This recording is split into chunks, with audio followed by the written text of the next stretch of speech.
Glenn Powell of the Nunez Pelicans. The Pels get back to their winning ways this week.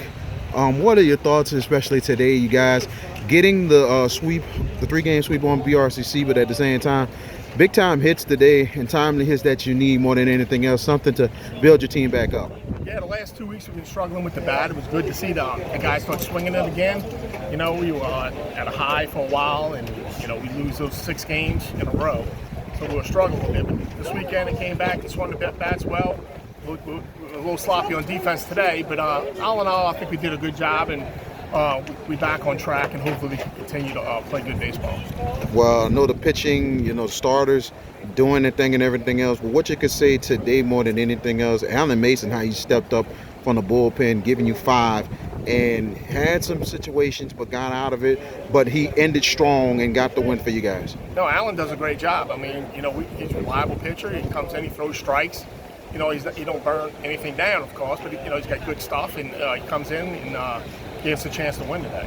Very much agreed. And Dorian Jackson, I mean, 2 weeks in a row, man, in conference play. Yeah. I mean, he's waking up again. I'll be honest, that's why we've been struggling. Dorian's been struggling the last couple of weeks, and that's when he's not hitting the ball. We struggle a little bit. But today, he gets on base.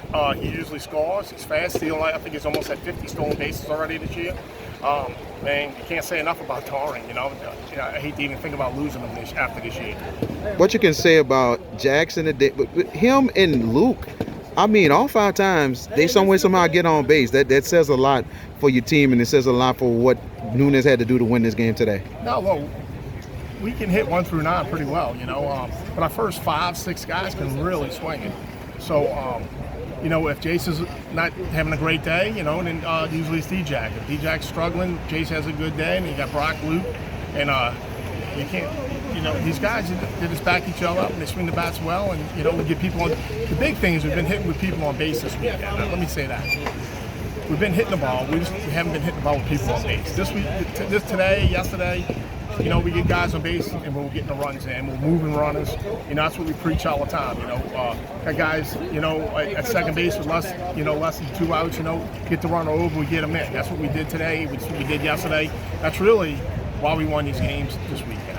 And then a lot of players stepping up, Connor Stelly, and also Brendan Gobert. I know how proud are you of him playing at third base and getting some hits this week, man. That's huge. Gobert's been solid all year, right? Mm-hmm. I mean, he's a 360 hitter. He's probably got about 4 or 5 home runs. Always gets a big hit. First inning, bases loaded, doubles. He double off the wall. Scores 3 runs. He does a great job for us.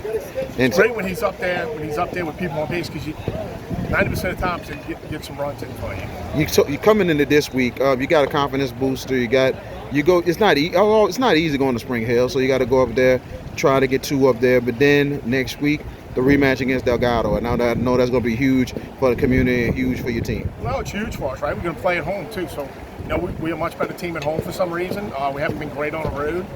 We got to go to Spring Hill Monday, so we'll go up there and hopefully get some wins and stay on, keep them winning ways and stay on track and get ready for next weekend with Delgado. It's always a fun weekend when we play Delgado.